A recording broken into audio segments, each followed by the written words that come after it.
সেই দলের কর্মী এবং বাংলাদেশ জাতীয়তাবাদী দল একটা গণতান্ত্রিক দল, যে দলে ধর্ম বর্ণ নির্বিশেষে সকল শ্রেণী পেশার মানুষের নেতৃত্ব দেওয়ার সুযোগ আছে এবং তারা স্বাধীনভাবে কথা বলতে পারে।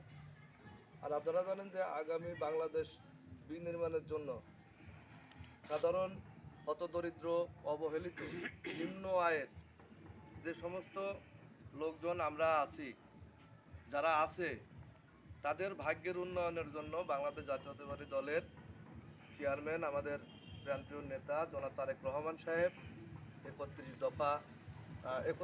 দফার কর্মসূচি হাতে নিয়েছেন। এই 31 দফা কর্মসূচি যদি বাস্তবায়ন করতে পারে বা আমরা যদি তাকে এই 31 দফা বাস্তবায়নের সুযোগ করে দেই, সেই ক্ষেত্রে এদেশের মানুষের ভাগ্যের উন্নয়ন হবে। পাশাপাশি ওই 31 দফার মধ্যে আমাদের প্রাতিষ্ঠানিক চাকরি বাকরির সুবিধা এবং অন্যান্য মানুষের জীবনযাত্রার মান উন্নয়নের জন্য যতগুলো পন্থা আছে সব কিছুই আমাদের এই 31 দফার মধ্যে উনি তুলে ধরছেন, যেগুলো বাস্তবায়ন করলে আমরা সার্বিকভাবে আমরা আমাদের জীবনযাত্রার মান উন্নয়ন করতে পারবো। তো সেই ক্ষেত্রে আমরা আমাদের যে প্রার্থী এখানে ঘোষণা করছেন, তিনিও অনেক জনপ্রিয় এবং মানুষের সাথে এই আপামর জনগণের সাথে দীর্ঘদিন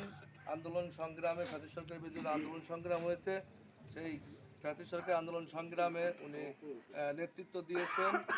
এবং আমাদের সাথে সবার সাথে আপনার দরিদ্র ধনী গরিব শ্রেণী পেশা বিভিন্ন শ্রেণী পেশার মানুষের সাথে উনি এমনভাবে মিশে গেছেন, মাটি ও মানুষের মতো আমাদের প্রত্যেকটা মানুষের মধ্যে উনি মিশে গেছেন। আমরা পাইছি, তো সেই প্রার্থীকে আমরা বিপুল ভোটে যাতে জয়যুক্ত করতে পারি, বিপুলভাবে ভোটে জয়যুক্ত করব। কারণ কিসের জন্য? আমরা আমাদের অবহেলিত যে সমস্ত হতদরিদ্র লোক আছে এবং আমাদের যে সমস্ত উন্নয়ন হয় নাই সেইগুলো যাতে আমরা করতে পারি, সেই লক্ষ্যে আমরা ওনাদের পাশে থাকার দরকার বা বাংলাদেশ জাতীয়তাবাদী দলের পাশে থাকার দরকার।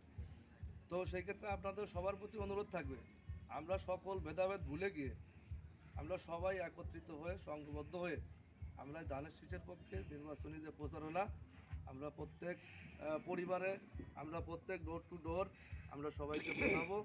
আমরা আমার ভাইকে বোঝাবো, আমার কাকাকে বোঝাবো, সবাইকে বোঝায় আমরা ধানের শীষের পক্ষে যাতে ভোট দেয় সেই লক্ষ্যে আমরা কাজ করব। এবং আগামী যে 12 তারিখ যে ভোট, সেই ভোট যাতে উৎসব মতো হয়, উৎসবের মতো করে আমরা পরিবারের সবাইকে নেব, পাশাপাশি প্রতিবেশী যারা আছেন আমরা তাদেরকেও ভোট কেন্দ্রে নিয়ে যাওয়ার যে দায়িত্ব আমরা নৈতিক দায়িত্ব মনে করি, তাদেরকে ভোট কেন্দ্রে নিয়ে গিয়ে আমরা ধানের শীষের পক্ষে যাতে ভোট দেয় তাদেরকে আমরা সেই পরিবেশ করে আমরা ভোট দেওয়াবো এবং আমরা সর্বোচ্চ ভোট আমার পক্ষে দিয়ে আমরা যাতে হারুন ভাইকে বিজয় করতে পারি। ধানের